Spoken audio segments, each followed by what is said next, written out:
Welcome back to Hello, baby. episode 72, rocking and rolling. It's the most wonderful time of the year for Jews.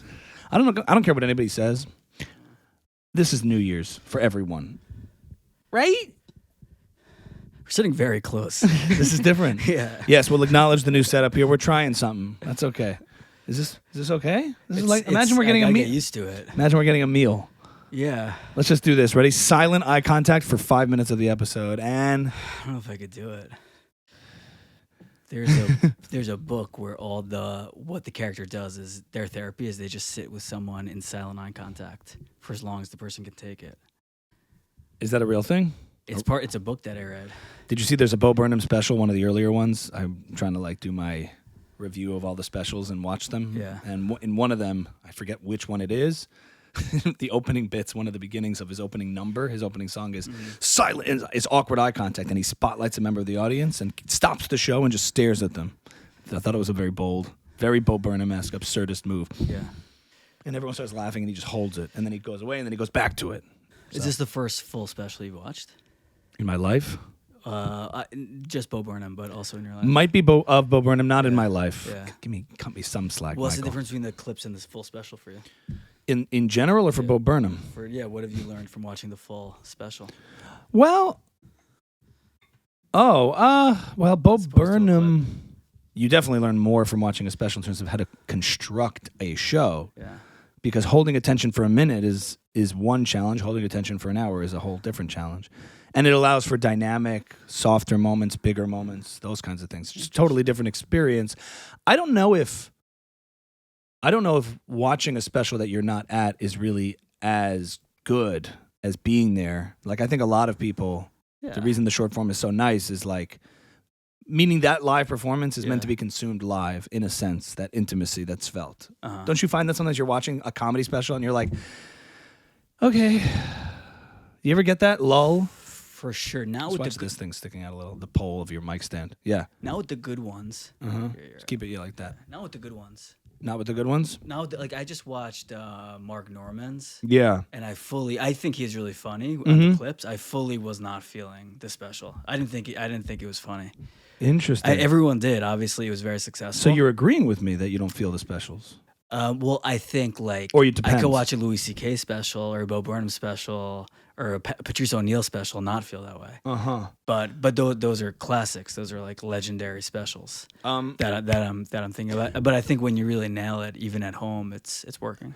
I heard what you meant. I was watching clips of the Mark Norman special, and I've seen Mark Norman, and I love it live and the clips. But then in the special, maybe it's the way it was put together or filmed or whatever, but part of his style is awkwardness. There's an awkwardness and a discomfort to everything, which I don't know if it translates so well into a long form in that format of what he was doing, because you feel it more than the clips or something. I know what you're saying. I was watching it and I'm picking up on the discomfort created here or his mind, but it didn't feel like his stand-up in the same way as much. It didn't feel like by design, the awkwardness. It felt a little bit like cheery. Yeah, man, you're awkward. We love you. Oh, interesting. And less than he's trying to do something with the crowd. I didn't watch the whole special. I was watching some of it and feeling a different rhythm, an unfamiliar thing than I usually feel when I watch his clips or see him live. Yeah. You know? Which is interesting, the challenge of doing that hour-long kind of thing and filming it, the challenge of doing it live and then actually putting it into some sort of media that works. Schultz is very, when Schultz said to me, said in a clip, he made a point. He made a point that I didn't realize that was revealed to me about specials. Oh, well, you think obviously with a concert, with music, there's all these components that are very obvious that need to get done. Yeah. But with a comedy, it's he's got a microphone, you just put it up, simple production. And when it says after a comedy special, produced by, you see all the staff, you're like, what's going on here? Yeah. And you realize lighting, shots, miking, Schultz is you have to mic the crowd. Yeah. And I'm like, mic the crowd. Because you ever watch these things and the crowd isn't mic'd and somebody makes the joke and it kills, but as an audience watching on screen, you don't know it. So it starts to feel uncomfortable. Yeah. Because you're like, are people enjoying this or not? You can't tell. And I've watched specials that have a slow or lack energy or momentum because you're not feeling the crowd. Yeah. Yeah. And Schultz was very big about that. Bo Burnham is actually one of the biggest comedy special directors. Uh-huh. I think he directed Gerard Carmichael and Chris Rock, and a couple of others. Didn't he do something for Kanye too? I don't know about that. Okay. He did like a Kanye song. So he's a comedy special director. It's Yeah. interesting what goes into it because he's clearly a master at that. Yeah. And his long form stuff, I like seeing it not just for stand up, but just production and whatever. So you learn from that what's possible. Yeah. You know, what kind of things you can do, which is really anything, because the special really is just like a monologue one-man show. It's not just stand-up at a club. But anyway, what were we saying? I think we need a longer table next time. This is too much for you? It's a little much, I think. Oh, hold on. Not for you? You don't feel it? I'm okay, Michael. Yeah. You know, I'm not a old flower. We don't have a wide, so no one's going to see what we're even talking about. Right. I think I'm too much in your shot here. A wider table here. I wonder in those podcasts where you just see the closest of people, how close they're actually sitting. That would be funny if it close. If this feels too much, maybe we need a longer table. But we're working on it. We're working on trying to restructure the format here and everything. And I'm fine. You're clearly falling apart. It's a little intimate for me. Okay. Yeah. I'm completely falling apart. So we were talking. Why did I say the high holidays? Why did I say Bo Burnham though? Because you're talking about the eye contact that he makes when I mentioned that we're sitting very close. Oh, the awkward eye contact. Yeah. There was before that though. There was something about what you learned from the long form thing. Something. There was something. No, that was after the long form. Like, what do you learn from watching his specials? Yeah. A lot. Yeah. Okay. It's that this time of year, I feel like is New Year's, not just for Jews, but everybody. It's like back to school, summer, post-summer reset. You know, when you get to January and we're like, this is like weird. Yeah. Because you have like New Year's twice. There's the technical New Year's in January, but this always feels like the beginning, new beginnings. I feel a sense of like back to the grind, reset, what stuff can be thrown out, what can be implemented, right? Don't you feel that energy? Yeah. Yeah. All right. Anything else? You do, though. Yeah. Nice. Yeah. Yeah. Yeah. Good. Fascinating. I'm listening.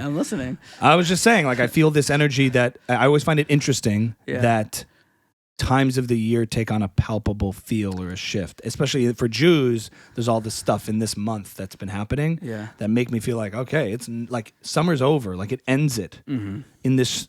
And it's not like a difference in temperature even. Yeah. It's like 2 weeks ago, I was in the summer. Right. It feels more arbitrary to have it in January. Definitely. Why January? Why the middle of the winter?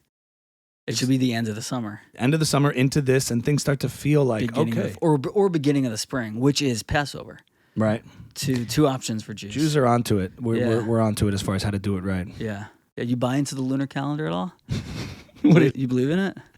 You believe the moon's moving and stuff? Oh, you don't? You think it's frozen the there? The moon's moving around us. What's going on around here? a flat Earth, though. Yeah. Well, yeah. I don't know about any of this. Speaking of conspiracies, latest headline today. Yeah. They found aliens in Mexico. Yeah, How ironic. Tell me about that. We'll show the clip in the full because I haven't seen it yet. Okay. Apparently, it just came out. The only thing I've always been missing from all this stuff that's been missing from everybody getting up on testimonials, UFOs, Joe Rogan talking to this guy. He's like, there is proof because I heard from someone who was there, but there's no ever visual evidence of anything. And when they show it, it's this flickering little light. Can you show it to me? Oh, we don't have phones. Can we play it on your computer right now? I watch it, and then we'll play the clip in the. Bring it up, Jamie. Yeah, get to the internet. Watch The Wires. Where's Xander? Fucking Xander. All right, what do I search for? Just go to Safari and go to Jamie. Pull that up, Jamie. Always, get up. Just talk about aliens, Mexico. Yeah, we'll pull it up. Yeah, you got me on my Joe Rogan kick, Michael. You want anything to drink? Oh yeah. Oh. All right, let's watch the ABC 7. Okay, pull that up. Can we? Scientists in Mexico pulling back the curtain on what they believe are aliens.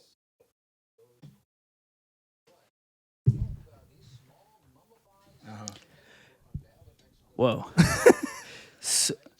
Hold on. Let's watch. They look exactly like movies thought. How interesting. Exactly. That's my thought too.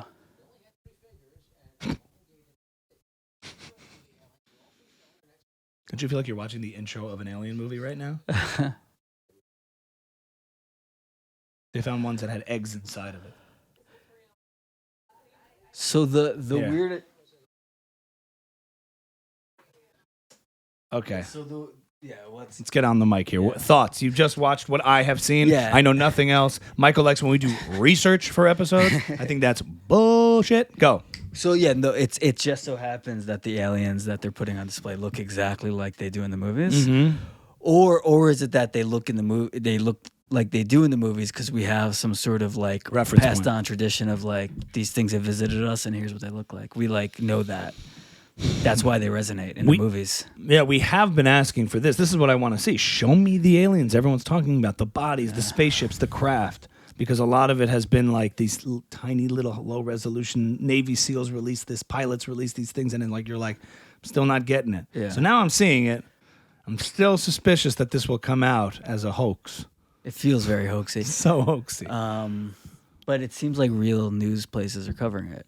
But you know what else felt hoaxy? The world will shut down for 2 years. And Kobe Bryant's helicopter, there's just been too many things that are weirding me out and have been so beyond the pale of belief. Yeah. Kobe Bryant's helicopter. That's a weird reference. When that happened, it was so insane. Oh, you were in LA, right? Yeah. Yeah. I was in No, Florida I'm at saying the time. It happened. When that but happened, I remember to me it was in 2020, there were so many things that were just insane. Yeah. One after the other that it felt like a simulation. It felt like bad fiction. Yeah, it felt like we're living in the version of the universe where Kobe dies early. Yeah. He doesn't live to be an old man. Yeah, it does. And it started to feel so unbelievable. It's like, what do you mean this Chinese virus is going to shut down the world? You're like, stop. That's a bad premise for a movie. It's not believable. And it all really happened. Tim Dillon's thing with all this is like with aliens, we're just at a point where even if you found out that the government fully orchestrated 9/11, I think most people's response would be like, okay, all right. Like because we're so past that. We're so inundated with craziness that like even they're like, they found aliens. Like there are congressional testimonies about aliens. The general response is, okay. So we become desensitized to crazy. But we don't know how to process anything because enough crazy things have happened, or there's just too many headlines. I think at the end of the day, we're so overwhelmed with information on one hand. And on the other hand, what are you going to do about it? Great, they found aliens. Like, what's there to do about it? Nothing. So, how much time can you spend thinking about it? Right. You know, I did think about that today. Like, if this is real, then what changes? Right. Exactly. Like we all. I think everyone like 20% believes in aliens. So okay, now maybe I believe like 22%. Well, what does that mean? Believe in aliens? I believe it's more likely than not that life Yeah. exists, and given the size of the universe. Yeah. Yeah, so now there's like, I think most of us don't think in like a reasoned, rational way. Right. So whatever proof you get against or for, it doesn't really change your opinion too much anyway, right? If you don't believe in aliens, this doesn't change your opinion. And if you do believe in aliens, this doesn't change your opinion. So, well, if you found out the government was secretly keeping alien spacecraft for years, or there was some kind of conspiracy to it, they were hiding information, or 9/11 and they were hiding information, it's certainly, I hate to say it because the truthers back in the day of the 9/11 truthers were nuts. Trying to just say, like, this is all made up. None of the that was all fake. It's like, we saw this happen with our own eyes. Yeah. And, like, for you to just say that, like, the loose change was the first time I discovered your conspiratorial brain. Yeah. And you said, you got to see this movie, Loose Change. How do you feel about that now? Does it have more credibility or less? I think way more. I think if you said you were if you said you watched Loose Change in 2005, you were shunned from society. Yeah. I think it's if you said you watched Loose Change now, I think most people would be like, yeah, I checked it out. It has some good points. Yeah, but you're not a pariah. But I will say, I think that's because the distrust in our institutions has eroded in the past few years, very recently. For a long time, it was like very clear where people's politics were. They were like, you were Republican, you're Democrat, but the general belief that the government was this trustworthy institution generally and not conspiratorial has completely eroded. Right. So it applies to everything now, from vaccines to alien conspiracy to 9/11 to everything. So that's the part of the alien conspiracy that I think people do care about. It's not that we have UFO aircraft. It's that the government has had it and hasn't told us about it. All right. That's the part that I think people care about. Okay. That less than, like, so with this, it's like, all right, like, there were aliens, they were buried somewhere underground, no one kept it from me. Okay, there's nothing to learn from this, right? You know, besides maybe there's aliens, maybe there's not.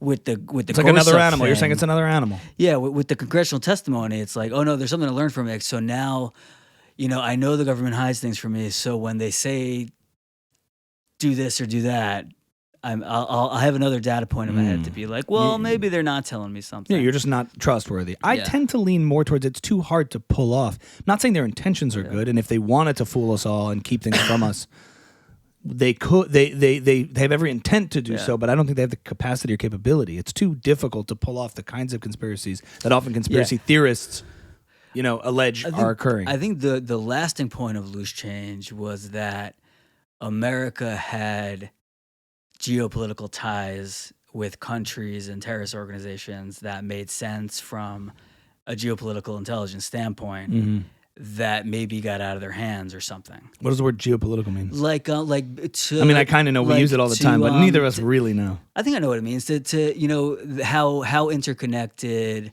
relationships with other nations are to market forces, to how that drips towards like the price of oil. So like to make sure gas prices are low, to make sure Bush gets reelected, because if gas prices go up, it's hard to get reelected. You have to maintain a good relationship with Saudi Arabia. And in order to do that, that's not a secret.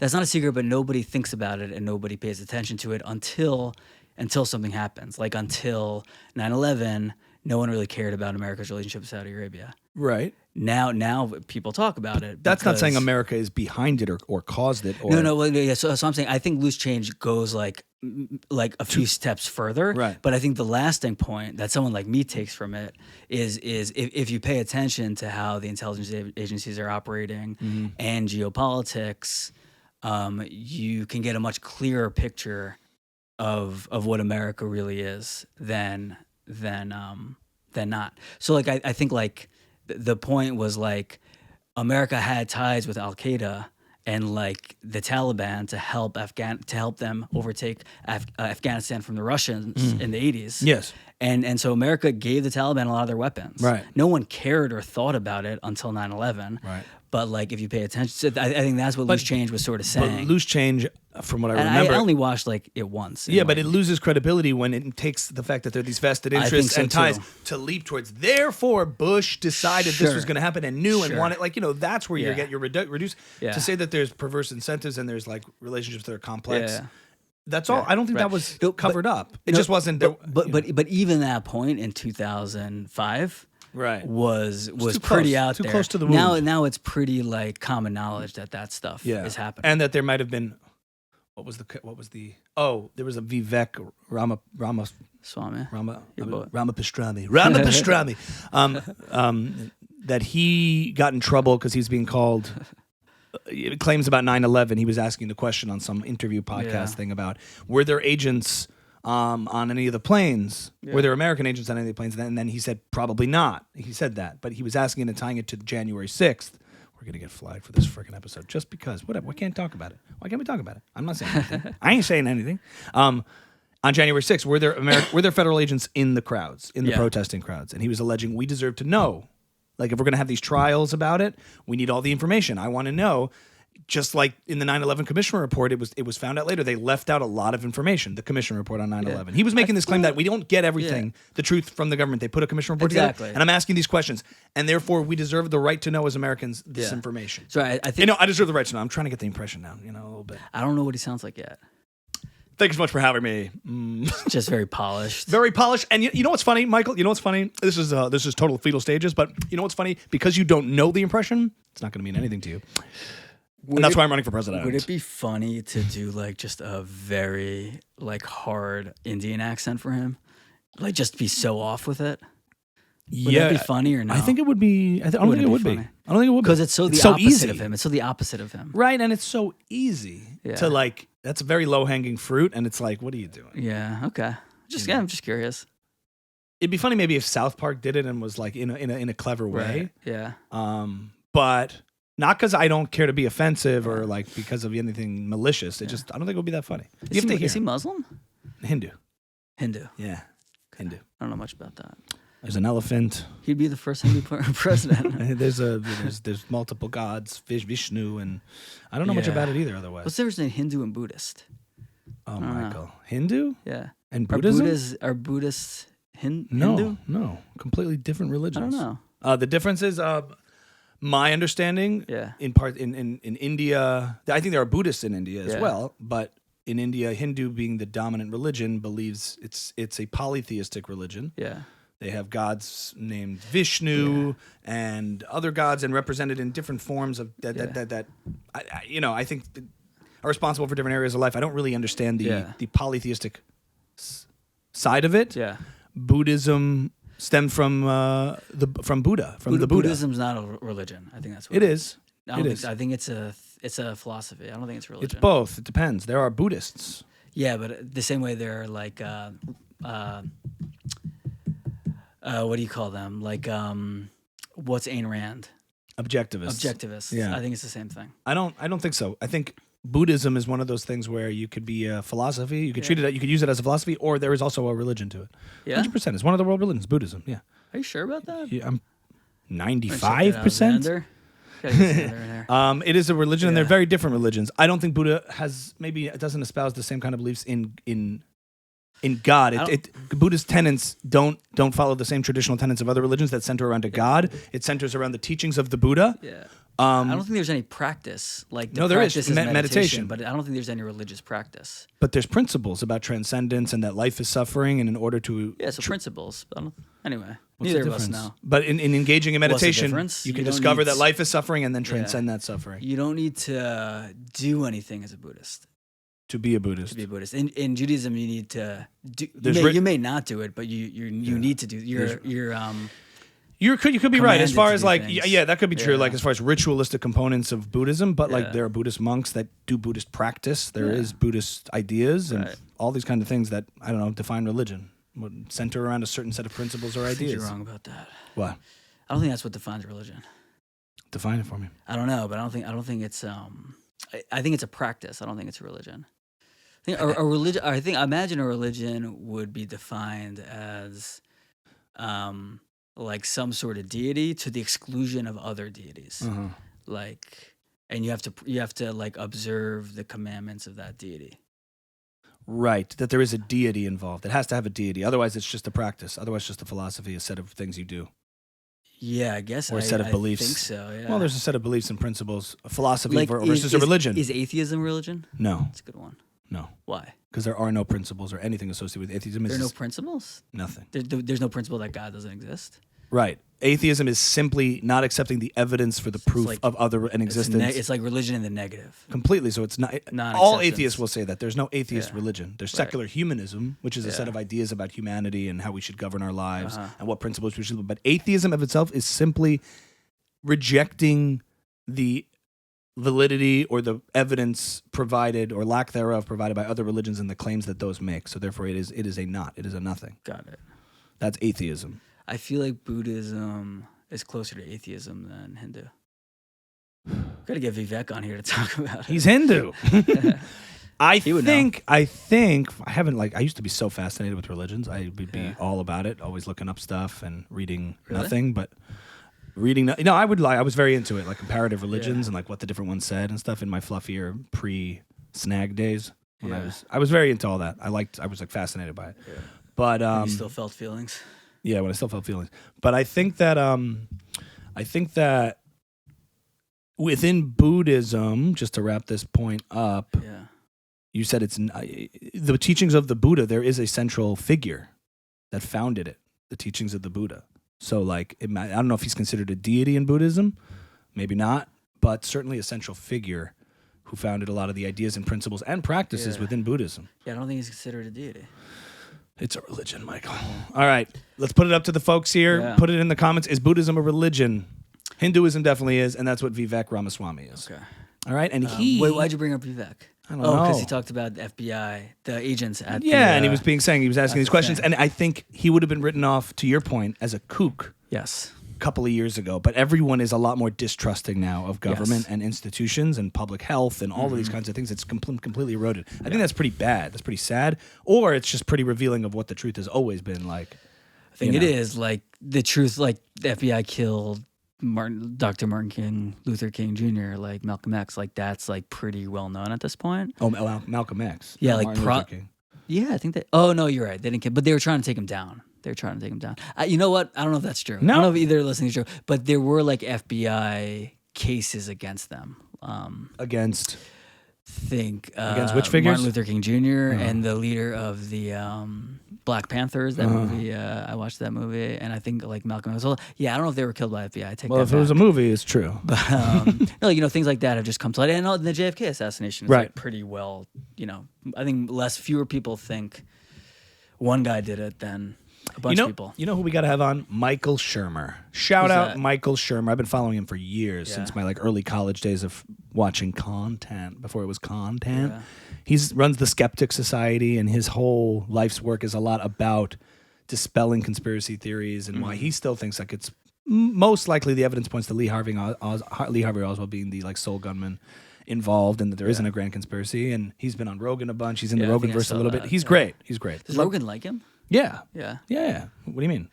Well, does he have him on to like be like, no, dude, you're wrong? He's a very likable guy in the way he like debates and talks and stuff. And he's debated from like the atheist perspective and from like he's debated religious figures. He's debated people who make claims about UFOs. He's debated all sorts of anything you could think of. He's tackled.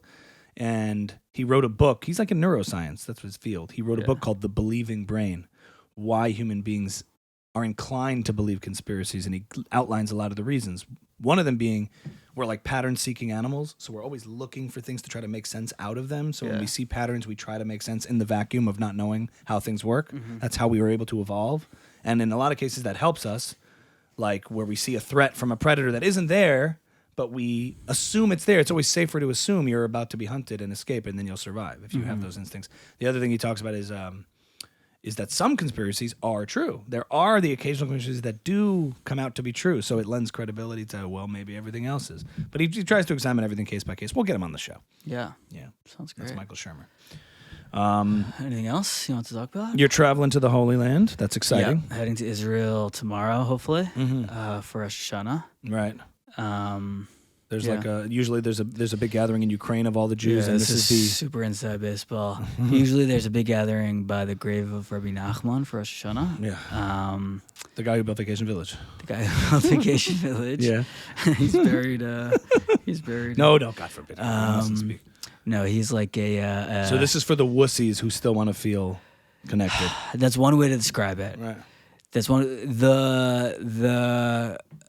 I don't know, where do I start? This separates the hardcore from the core. I'll start with I don't understand most of it. No, there's a big Rebbe who for many years has been saying the soul of Rabbi Nachman has transferred from Ukraine back to Jerusalem, where it's always been meant to go. Oh, so this is So for many years, you'd see him like the day before Rosh Hashanah, and then he would leave back to Jerusalem, and you're like, what's going on? So and then with COVID and the war in Ukraine, that has gotten more popular to be like, to go to Jerusalem. Yeah, for we don't Rosh need to go to Ukraine. So I don't know what proportion of people are like, I can't go to Ukraine, so I'll just stay in Jerusalem. Or what proportion are like, I fully believe this is the way to do it. I'm definitely part of the like, I would like to be in Ukraine, but like for obvious reasons, it's not possible right now. And it also means that, well, the people in For me? Ukraine, the people who are in Ukraine must be hardcore. It's probably so fun. It's probably so good. So you have there. FOMO. You have Ukraine FOMO. Yeah, I want to be there. But By I don't far have the saddest part of the war, an invasion, is that you can't go. Yeah. For Rosh Hashanah. Yeah, this is the worst That's thing to rough. happen to Jews in Ukraine or outside Ukraine in a long time. Yeah, I'm sorry. Yeah, no, I would love to be there, but I'm getting to go to Jerusalem. Not bad. But then on the other hand, it's like I'm going to, in my mind, I'm going to like a big party. I'm just going to like a city by myself for like a holiday. I'm like, it occurred to me yesterday. I'm like, I gotta like plan a little bit because Are you having a little bit of like, oh God, what have I done? Yeah, yeah. I'm happy to go. I'm glad. You have friends going? I have friends who will be there. I don't think I have friends going. Like I have friends who live in Israel who are like, yeah, come, let's hang out. You've decided to become like a single lonely man In like this, for a high holiday. Yeah. I find it strange. Yeah. Well, I'm going because I think it's that's where I should be. Like I'd like to be by Rabbi Nachman in Jerusalem. I'll be fully honest. I've avoided going for years, mainly while we were in LA. It was hard to make that trip, but also I was like, I don't want to do that for this. This is where I want to be with the familia. It's a good. Well, it'd be great if it was in February. It's challenging in a lot of good, healthy ways. I think. Like it makes you. My friend put it well. Like it makes you question what do you really want to be doing and like what your priorities are, and it's It's a good self-reflective time. It just could be it's any good. time. Yeah, and you know, and you have to like honestly, if you can't prioritize it, Good. Push it, click it. It has to be on a hard surface.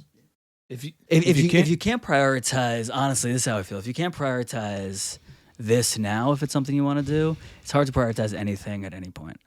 Like that's kind of my philosophy. I'd want to go once in my life. So I hope you will get to go. I'm sure you will. But it was also one of those things where like you keep putting it off. You don't realize that, you know, the Do they have like opportunity's stand-up shows afterwards where people perform and get it fully funded and all that? limited. I wonder, maybe you can get someone to sponsor you. They have entertainment. Right. Yeah. Yeah. That'd be fun because I know the after party. I've seen the clips of that, and that looks great. It's like a great release. A lot of energy. Well, I wish you Hopefully luck, again soon. Thank lonely you. man of faith. Thank you. And to wrap up, announcements. I will be doing my first Yeah. headlining set in October. More details to come, but I'm excited about it, and Where? I'm nervous. It's gonna be at Stand Up New York In New York City. in New York City.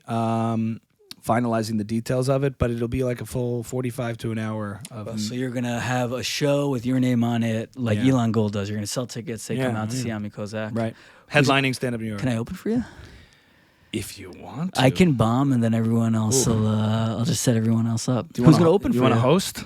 You want to be the host, bringing everybody up? That could be interesting. I'll let you say a few words. I'm not. Look at you.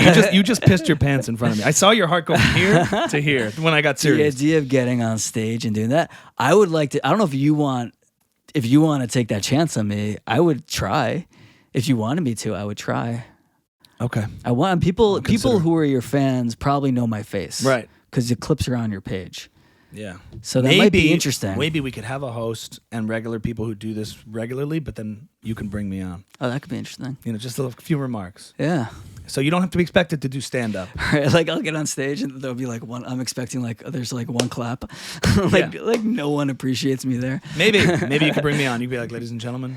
Maybe, I'll leave it to you. If you decide what you want to do, I have no say or control of this, but we'll see. It's like you're the worst part of the podcast. You suck. It's the hobo? You said he wouldn't be here. But anyway, I'm putting myself in this position intentionally, as I have always done with stand up stuff. To figure out what I'm going to do. I've done an hour. It's not always the same thing. I can't necessarily. It's not always applicable to like the club from like private events and things. But we shall see what happens. I think it's gonna be a smash hit. I think people who do? come out to see you are gonna be really excited, and you're gonna do great. Easy for you to say. I think you're gonna love it. Oh, sorry, I'm banging. No, on people that, are coming to see you. Yeah, you know? I know. I just Yeah. I always get this like when I put myself in this position and it's like sending a thing and putting myself out there and confirming, okay, we're booked. It's just like. I think I probably used to feel that way with like music shows when I was just doing with a band, but I don't remember because it's been so long. And I do remember like when something got booked, I was like psyched. But I just think the nature of rehearsing for music is a little easier, and you could like get prepared in a way that like with comedy, I have to be like, and I might bust out my little loop station there because I'm headlining, so I have the opportunity to play with that. And I know like there's a lot of weapons and tools I can use, but I still have to do the work, and it's like a combination of like dread, excitement, nerves. You're gonna have to get on go to a lot of open mics, practice. Oh, that. I have to work stuff out. Yeah. If you do Something want fun is me to host or be on stage, don't tell me till the morning of, because if you're gonna ruin every minute of my life until the moment. I'm gonna be so anxious. Really? So don't tell me until the last minute, please. Okay. If you do indeed decide to do that. You don't have to. I think it can be set up that you can be genuine and sincere. Even so. Okay, you'll be Even nervous. so. I'll be nervous. Just I'll be speaking in nervous. front of people. The lights, everything, yeah. I'm so excited for you. Yeah. For your show. That is Buckle Up, episode 72. Thanks for watching. Shanah Tovah. We'll keep you posted. Shanah Tovah u'mituka. Have a happy, sweet new year. Amen.